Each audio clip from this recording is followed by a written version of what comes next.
Bulatkan tekad, kuatkan hati, negeri ini memanggilmu kawan. Belajar, bergerak, berbagi untuk negeri. Guru penggerak, majukan pendidikan. Guru penggerak menghamba pada murid. Kreatif, rancang pembelajaran. Hargai potensi, tingkatkan prestasi. Lahirkan profil pelajar Pancasila. Belajar, bergerak, berbagi untuk negeri. Kita menjalin kolaborasi. Belajar, bergerak, berbagi untuk negeri. Demi bakti pada Ibu Pertiwi.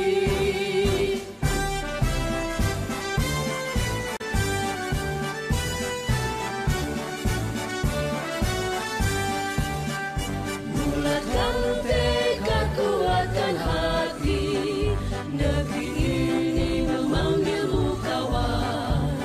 Belajar, bergerak, berbagi untuk negeri. Assalamualaikum warahmatullahi wabarakatuh. Salam sejahtera untuk kita semua. Om Swastiastu, Namo Buddhaya, salam kebajikan. Selamat siang Bapak Ibu. Terima kasih atas kesediaannya untuk hadir dalam forum berbagi ini. Yang mana dalam hal ini saya sebagai calon guru penggerak ingin membagikan ini dua hal, ingin berbagi pengalaman dan juga sedikit pengetahuan dalam hal ini mengenai budaya positif seperti itu. Adapun susunan acara seperti kita lihat, pembukaan, doa, kemudian pemaparan materi, tanya jawab atau kuesioner. Mungkin kuesioner akan menyusul, nanti yang jelas kita akan tanya jawab saja dan diakhiri dengan refleksi terus penutup seperti itu. Silakan. Dua hal yang ingin saya bagi itu adalah yang pertama konsep-konsep kunci dalam modul budaya positif. Kemudian yang kedua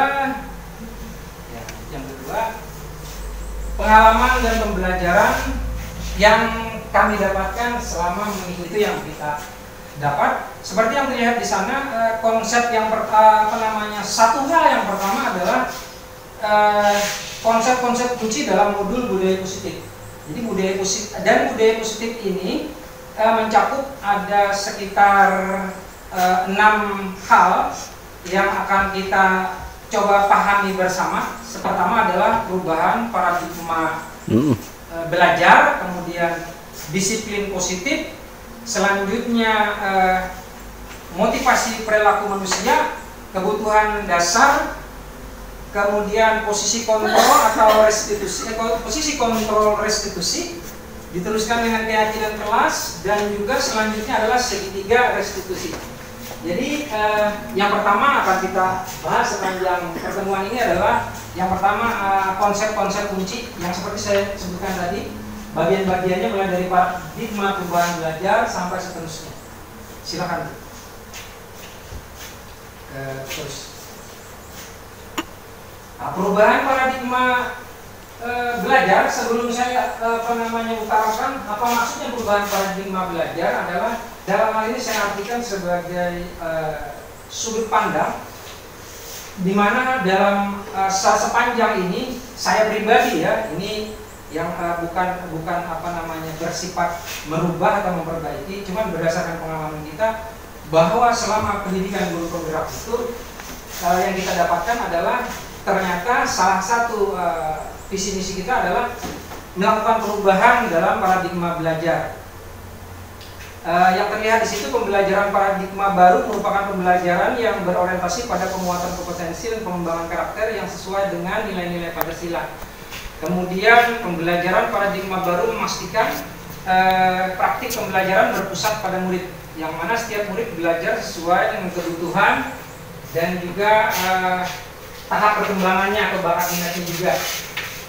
Berdasarkan teori Dr. William Glasser dalam kontrol teori yang kemudian hari berkembang dan dinamakan Toy Story, meluruskan beberapa miskonsepsi tentang makna kontrol. Yang terlihat di sini, ilusi guru mengontrol murid, Kemudian ilusi bahwa semua penguatan positif efektif dan bermanfaat. Kemudian ilusi bahwa kritik dan membuat orang merasa bersalah dapat menguatkan karakter. Yang di bawahnya itu adalah ilusi bahwa orang dewasa memiliki kekuasaan untuk mengontrol yang lebih muda seperti itu. Nah, yang diutarakan di situ adalah yang akan kita bicarakan di sini. Saya coba mengkhususkannya biar tidak melenceng dari mungkin pemahamannya bahwa sekali lagi saya katakan ini tidak merubah aturan di sekolah, kemudian tidak juga merubah visi misi sekolah. Ini hanya menyajikan sebuah paradigma baru yang mana memang dibutuhkan kesadaran kita semua. Maksud saya di sini adalah ilusi guru mengontrol murid. Ini seperti kata Dr. William Glasser, ini miskonsepsi ya. Miskonsepsi itu artinya ternyata konsep seperti ini berdasarkan paradigma baru itu tidak dilaksanakan lagi. Selanjutnya kita coba lihat ke sini dulu. Arahnya di sini budaya positif ini nanti akan intinya kita akan membuat juga termasuk salah satunya disiplin positif seperti itu. Perubahan paradigma atau stimulus respon, kemudian teori kontrol. Seperti yang terlihat inilah yang saya maksud dengan paradigma lama dan paradigma baru. Stimulus respon adalah paradigma baru, sudut pandang atau pola pikir atau cara yang lama yang kita terapkan sepanjang sekian tahun ini dalam dunia pendidikan. Kalau yang sebelah kanan ini adalah teori kontrol. Teori kontrol inilah yang akan kita kembangkan, khususnya para guru penggerak pahami untuk diterapkan di sekolah, akan mengkaji dan menerapkan teori kontrol. Kita lihat di sini, kalau stimulus respon itu kita mencoba mengubah orang agar berpandangan sama dengan kita. Kalau teori kontrol, ini perbandingannya ya. Kalau teori kontrol, kita berusaha memahami pandangan orang lain tentang dunia. Jadi kita yang berubah, kita yang memahami seperti itu. Kemudian selanjutnya perilaku buruk dilihat sebagai suatu kejahatan. Analoginya anggap saja ketika saya sebagai guru, saya melihat anak yang berbuat buruk, berbuat curang itu atau berbuat salah itu saya anggap itu sebuah kesalahan. Artinya murni dia ini memang berbuat salah atau berbuat jahat. Kalau menurut Dr. William tadi, semua perilaku memiliki tujuan. Jadi ketika kita melihat anak berbuat salah dan lain sebagainya, yang jelas secara teori, semua perilaku memiliki tujuan. Artinya kita harus pahami dulu kenapa dia berbuat seperti itu. Tidak mungkin dia lahir langsung jahat kan? Ketika yang terjadi di kelas saya, pintu ada yang rusak, kemudian papan tulis juga ada rusak. Yang mana itu kan disinyalir adalah perbuatan siswa. Nah, kalau berdasarkan teori kontrol, kita sebelum menangani hal itu tidak, artinya kalau berdasarkan teori kontrol tidak memposisikan dia langsung jahat atau salah. Jadi kita diminta untuk memahami dulu setiap perilaku orang itu ada sebabnya. Bisa jadi backgroundnya seperti apa dan seterusnya seperti itu. Kemudian selanjutnya adalah orang lain bisa mengontrol saya. Itu kalau stimulus respon. Kalau teori kontrol, hanya Anda yang bisa mengontrol diri Anda. Jadi analoginya juga siswa, sebenarnya kita bagaimana membuat siswa itu agar dia bisa mengontrol dirinya sendiri. Jadi tidak berdasarkan peraturan yang kita bikin, kamu harus A, kamu harus B. Sementara mungkin dia akhirnya hatinya tidak mengikuti ikhlas, mungkin seperti itu maksudnya. Kemudian pemaksaan ada pada saat bujukan gagal. Artinya ketika anak-anak kita suruh, misal anak di kelas saya sering datang terlambat atau sering ribut waktu saya mengajar, saya akan memaksa, kamu harus datang tepat waktu, kamu harus begini, kamu harus begitu, kan seperti itu. Karena memang dia melanggar, dan saya terus terang memang mempraktekkan itu ketika saya suruh. Misalnya disuruh dia nggak mau, saya paksa suruh dia. Ketika dia datang terlambat terus, ya saya paksa supaya lebih pagi. Artinya itu yang maksud pemaksaan pada saat bujukan gagal. Nah, kalau berdasarkan teori kontrol ya, kolaborasi dan konsensus menciptakan pilihan-pilihan baru. Jadi artinya berkolaborasi dengan orang tuanya, kan tuntutannya seperti itu. Artinya di sini kesimpulannya bahwa kita diminta untuk tidak langsung memvonis bahwa kesalahan itu adalah sebuah kesalahan yang harus kita beri sanksi. artinya di sini kita diminta mungkin lebih menjadi orang tuanya lagi seperti itu. Seperti apa? Disiplin positif, budaya positif, kemudian disiplin positif. Seperti yang kita lihat di sini, jadi kita ketika pembelajaran guru penggerak ini banyak menyadur teori-teori yang ternyata ini hal-hal seperti ini sudah ada bukunya dan memang diterapkan pada zaman kolonial ketika Pak Ki Hajar Dewantara menjadi guru. Bapak Pendidikan Ki Hajar Dewantara menyatakan bahwa di mana ada kemerdekaan, di situ harus ada disiplin yang kuat. Sungguh disiplin itu bersifat self disiplin, yaitu kita sendiri yang mewajibkan kita dengan sekeras-kerasnya. Sebab jika tidak cakap melakukan self disiplin, disiplin diri, wajiblah penguasa lain mendisiplinkan diri kita. Dan peraturan demikian itulah yang harus ada dalam suasana merdeka. Jadi pada prinsipnya memang sekalipun kita memakai posisi kontrol tadi, posisi kontrol yang kedua tadi, ternyata adalah harus ada juga yang mungkin kalau menurut Ki Hajar Dewantara penguasa atau dalam hal ini mungkin kita sebagai guru tetap harus mendisiplinkan anak-anak itu dengan tidak dengan mengedepankan posisi kontrol tadi. Motivasi perilaku manusia. Jadi tadi sebagai guru ketika kita mengikuti pendidikan guru penggerak, nanti kita memang diarahkan juga untuk memahami motivasi perilaku manusia.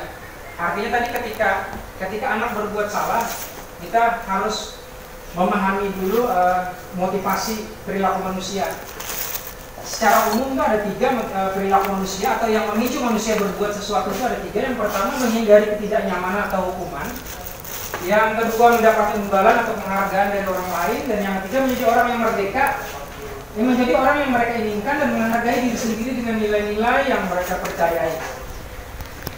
Yang pertama, murid melakukan disiplin untuk menghindari permasalahan yang mungkin muncul, dan seterusnya. Kalau yang kedua, murid melakukan sebuah tindakan untuk mendapatkan pujian dari orang lain. Yang ketiga itu memang murni dia bergerak karena diri sendiri. Jadi ada 3 hal yang menggerakkan manusia berbuat sesuatu, baik itu berbuat benar, dalam motivasi manusia bergerak itu ada 3 hal. Saya pernah namanya. Yang pertama itu karena hadiah, yang kedua itu karena dia takut dihukum, yang ketiga memang tergerak dari hatinya. Sebagaimana kita yang sudah dewasa ini, kita memiliki kewajiban tidak ada yang memaksa kan? Karena memang sudah kewajiban kita, kesadaran diri kita, ya memang seperti itulah yang terjadi. Poin nomor 3 inilah yang kita sebagai guru dipercayakan untuk bagaimana membentuk anak agar ketika dia taat kepada aturan itu berdasarkan memang dari hatinya, bukan karena takut dipaksa atau juga karena ingin hadiah seperti itu. Sebagai pendidik, tujuan kita adalah menciptakan anak-anak yang disiplin diri sehingga mereka berperilaku mengacu pada nilai kebajikan. Nilai kebajikan universal dan memiliki motivasi intrinsik. Jadi motivasi intrinsik itu motivasi yang memang tumbuh dari dalam dirinya, bukan karena tadi takut aturan. Seperti ini, mungkin nanti dihukum Pak Joni kalau terlambat, makanya saya harus pagi. Atau kalau saya datang pagi tepat waktu tidak berbuat kesalahan, saya sering dikasih apresiasi oleh Bu Sutira misalnya. Itu berarti motivasi itu datang dari luar, bukan kesadaran diri sendiri untuk tujuan kita tadi dalam bagian 3 bahwa dimana kita harus menanamkan motivasi intrinsik itu. Tujuan disiplin positif adalah menanamkan motivasi pada murid-murid kita, yaitu untuk menjadi orang yang mereka inginkan dan menghargai diri sendiri dengan nilai-nilai yang mereka percayai. Seperti itu. Sebagai seorang pendidik, kita percaya bahwa murid memiliki tujuan di balik perilaku mereka. Kebutuhan penguasaan terhadap kekuatan untuk mencapai sesuatu. Kemudian murid memiliki kebutuhan dasar, ingin disayang, ingin diterima. Kemudian juga kebutuhan bebas adalah kebutuhan akan kemandirian, otonomi pilihan, kebutuhan bertahan hidup, dan seterusnya kebutuhan yang akan kesenangan. Jadi motivasi yang menggerakkan orang, baik itu berbuat baik atau berbuat benar, secara teori 5 inilah yang memicu anak berbuat sesuatu. Lantaran kebutuhan dasar, kemudian kebutuhan rasa sayang dan rasa ingin diterima, kemudian juga kebutuhan ingin bebas, otonomi maksudnya, kemudian juga kebutuhan bertahan hidup atau survival, kebutuhan yang bersifat psikologis ya. Nah, kemudian juga kebutuhan yang akan kesenangan. Ya mungkin dia berbuat ini dan itu ya untuk kesenangan hati seperti itu juga adalah motivasi. Dan seterusnya kebutuhan penguasaan terkait dengan kekuatan untuk mencapai sesuatu. Nah, seperti itu. Itu adalah kebutuhan dasar manusia yang memang kita sebagai guru harus pahami. Seterusnya. Kemudian 5 posisi kontrol. 5 posisi kontrol itu berdasarkan teori kontrol Dr. William Glasser berkesimpulan ada 5 posisi kontrol yang diterapkan seorang guru, orang tua ataupun atasan, ya, guru, atasan, orang tua kepada murid. Yang pertama sebagai penghukum, pembuat rasa bersalah, teman, dan pemantau, dan juga manajer. Ini 5 posisi kontrol itu posisi kontrol sebagai guru, di mana mengontrol murid. Pada prakteknya yang kita alami bahwa ada guru yang bersifat penghukum, ada guru yang membuat rasa bersalah, ada guru yang bersifat menjadi teman. Semua dari kita mengalami ini. Ya, semua dari kita kadang ada jadi penghukum itu dia tahunya keseringan penghukum itu ketika berbuat salah dia akan dapat hukuman. Saya sendiri mengalami itu, ya kan? Semua dari kita sebagai guru semua pasti pernah mengalami posisi itu. Tapi ada juga yang memang dominan, ada suka memang seorang guru yang memang tahunya salah hukum. Ada juga seperti itu. Kemudian ada juga yang seperti ini, pembuat rasa bersalah. Kalau pembuat rasa bersalah itu dia ketika siswa berbuat salah, dia akan ungkapkan bahwa membuat siswa itu tidak nyaman. Kamu itu telah berbuat salah, kamu itu tidak baik. Seperti yang terlihat di sini, ibu kecewa sekali dengan kamu, bapak kecewa sekali dengan kamu, karena kamu ini banyak berbuat salah seperti itu. Nah, itu dinamakan tipe guru pembuat rasa bersalah. Kemudian ada juga yang tipe berteman. Ketika tipe berteman ini saya juga pernah mengalami dari semua kita. Ada juga tipe ini guru, tipe yang teman. Dia kalau tipe teman itu ketika siswa bersalah, dia akan berperan sebagai teman. Ayo bantulah bapak, jangan begitu, jangan ribut, ya nanti bapak gak enak dengan website dan sebagainya. Itu namanya posisi berteman. Nah, posisi pemantau dan manajer. Kalau pemantau ini juga ada salah satu tipe yang seperti ini. Kalau pemantau ini gurunya cuman mungkin dia melihat saja, ada kesalahan, ada sanksi, ada peraturan dan sebagainya, bagaimana situasi kelas dan sebagainya, dia cuma memantau, tidak mengambil tindakan. Itu tipe pemantau, ya. Nah, yang terakhir adalah tipe manajer. Tipe manajer ini, guru manajer ini, seorang manajer akan berkata apa yang kamu yakini, apa yang kamu percayai, kenapa kamu berbuat seperti ini, apa tujuan kamu. Jika kamu meyakininya, apakah kamu bersedia memperbaikinya? Jika kamu berbuat seperti ini dan kamu menyadari bahwa itu salah, apakah kamu ingin memperbaikinya? Dan seterusnya. Posisi manajer inilah yang idealnya, yang diharapkan kita praktekkan dalam paradigma pendidikan, dalam paradigma baru di dunia pendidikan.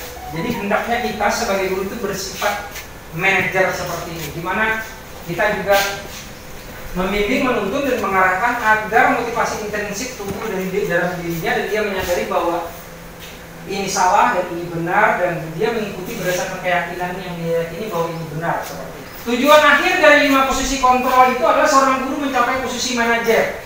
Posisi manajer ini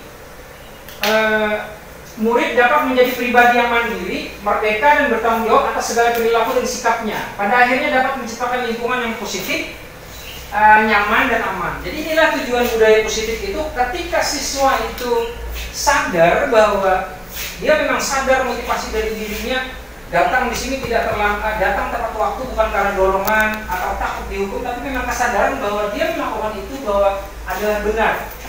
Penerapan program disiplin positif hendaknya guru memiliki standar kepribadian profesional,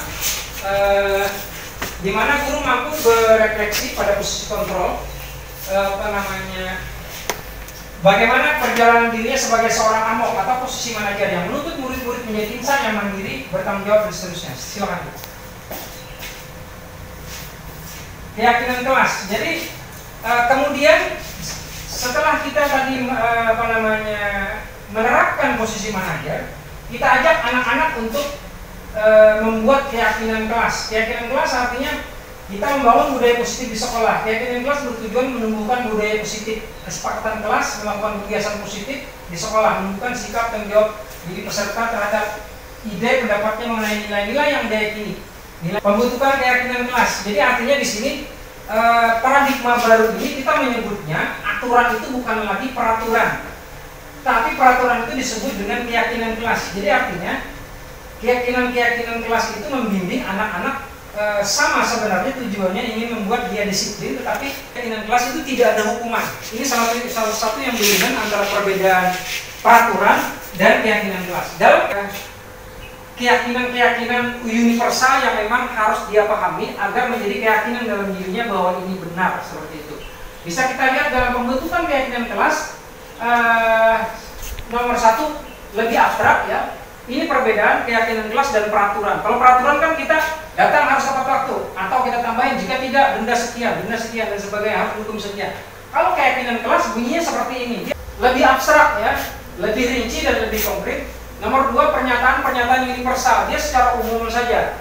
Kalau mendisiplinkan anak bunyinya paling-paling seperti ini, pendek.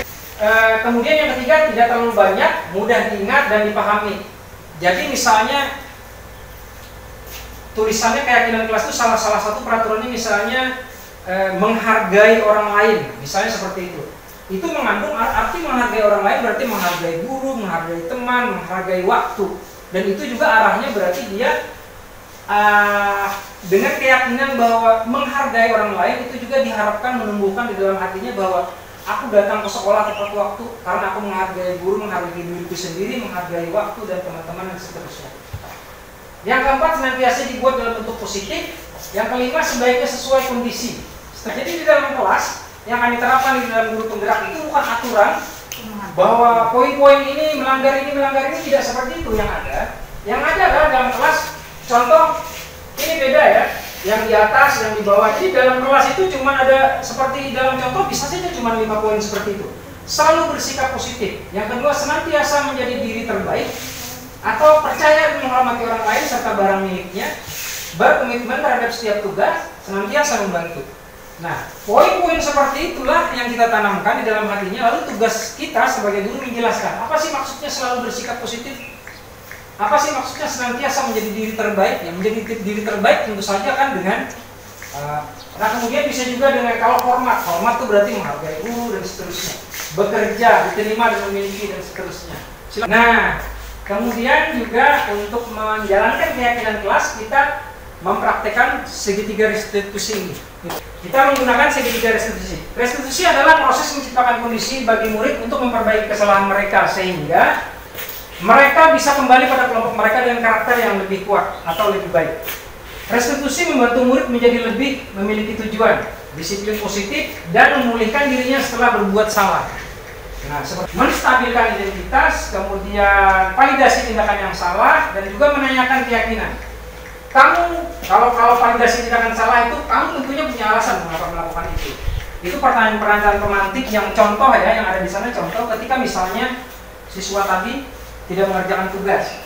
Kita panggil siswa itu, kemudian kita bertanya, kamu tentunya punya alasan melakukan itu. Nah, seperti itu. Adakah cara efektif untuk mendapatkan apa yang kamu butuhkan dan seterusnya. Jadi dia kepada lebih persuasif dan mempelajari karakter atau secara psikologis kita mendekatinya tidak dengan hukuman atau dengan penghargaan, tetapi kita menggerakkan hati anak itu agar tercipta motivasi intrinsik atau motivasi yang memang tumbuh dari dalam dirinya, seperti itu. Nah, dalam segitiga restitusi itu tadi ada 3. Yang pertama tahapnya menstabilkan identitas. Tahap ini bertujuan mengubah identitas anak dari yang gagal karena melakukan kesalahan menjadi orang yang sukses. Berbuat salah itu tidak apa-apa. Ini contoh-contoh kalimat-kalimat ketika kita menangani anak-anak yang berbuat salah. Contoh, berbuat salah itu tidak apa-apa. Tidak ada manusia yang sempurna. Saya juga pernah melakukan kesalahan seperti itu. Bapak Ibu tidak tertarik mencari siapa yang salah, tapi Bapak Ibu ingin mencari solusi dari permasalahan yang kalian alami. Itu menstabilkan identitas. Ada 3 tahap tadi dalam segitiga restitusi, makanya disebut segitiga restitusi dalam penanganan anak-anak. Yang pertama menstabilkan identitas, seperti itu. Yang kedua validasi tindakan yang salah. Ketika kita tadi menanyakan tujuan kenapa dia berbuat salah misalnya, lalu kita yang kedua ini apapun tindakan yang kita lakukan memiliki tujuan. Kita menanyakan, pasti ada maksudnya nih orang. Oh, dia lempar-lemparan dalam kelas saat proses belajar mengajar, pasti ada maksudnya, ada tujuannya, seperti itu. Ketika dia panggil, kita akan menanyakan, padahal kamu bisa melakukan hal yang lebih buruk dari ini ya, itu contoh misalnya. Artinya kita nih pendekatan persuasif namanya. Kamu pasti punya alasan mengapa melakukan hal itu. Kamu patut bangga pada dirimu sendiri karena kamu telah melindungi sesuatu penting buat kamu dan seterusnya. Yang ketiga, Bu, Nah, yang ketiga dalam proses segitiga restitusi adalah menanyakan keyakinan kelas. Ketika kita tadi menanyakan validasi tindakan yang salah, kemudian seterusnya, yang ketiga menanyakan keyakinan kelas. Keyakinan kelas yang memang kita bikin tadi di dalam kelas, kita tempel sebelum ini di dalam kelas yang seperti contoh di gambar. Pada teori kontrol dinyatakan bahwa manusia termotivasi secara internal. Pada tahap ini anak akan dihubungkan dengan nilai-nilai yang dia percaya dan berpindah menjadi orang yang dia inginkan, seperti itu. Berarti kreatif doang, nggak usah dalam menata kelas. Dia satu kali. Ada tiga sisi dari segitiga restitusi, yaitu menstabilkan identitas, validasi tindakan yang salah, dan yang ketiga menanyakan keyakinan. Desi, apa kabar? Alhamdulillah baik, Pak. Sehat? Sehat. Alhamdulillah. Tadi Bapak dapat laporan dari beberapa guru, termasuk guru tiket, bahwa Saya sering main game online, Pak. Kalau malam saya kurang tidur dan lain-lain. keyakinan kelas yang sudah kita buat dan sepakati bersama. Iya tahu, Pak. Kalau sering terlambat masuk kelas, apakah itu sesuai dengan keyakinan kelas kita? Tidak, Pak. Jessica, apa kabar? Baik, Pak. Sehat? Sehat. Oke, alhamdulillah. Kamu mungkin sudah bisa menebak kenapa Bapak panggil ke sini ya? Iya, Pak. Karena saya tadi banyak. Tapi kamu berbuat seperti itu ada sebabnya kan? Pak, saya bosan dengan pelajaran tersebut sehingga saya ajak teman di samping saya mengobrol. Oh begitu. Dan nilai kebajikan yang kita buat dan sepakati bersama beberapa waktu lalu, ya. Iya, Pak. Kira-kira keyakinan kelas mana yang berhubungan dengan sikap kalian di kelas tadi? Kita harus saling menghormati, Pak.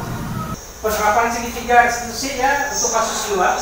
Tidak memperhatikan pelajaran guru dan banyak ngobrol selama pembelajaran berlangsung. Kita panggil, pertama kita praktekkan segitiga restitusi tadi, yaitu menanyakan validasi tindakan yang salah, kenapa dia berbuat seperti itu, kemudian dan yang ketiga menanyakan keyakinan kelas. Jadi dihubungkan ketika dia berbuat salah itu, kita tanyakan sesuai nggak perbuatan dia itu dengan keyakinan kelas yang kita bikin bersama. Jadi peraturan atau keyakinan kelas itu memang kita buat bersama-sama dengan siswa seperti yang kita lihat di foto-foto itu. Oke, terima kasih. Selanjutnya kita masuk kepada sesi tanya jawab. Seperti itu.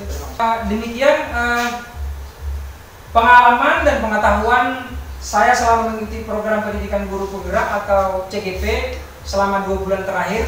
Ada 2 hal tadi, berbagi pengalaman dan juga pengetahuan. Dalam hal ini tentang modul budaya positif.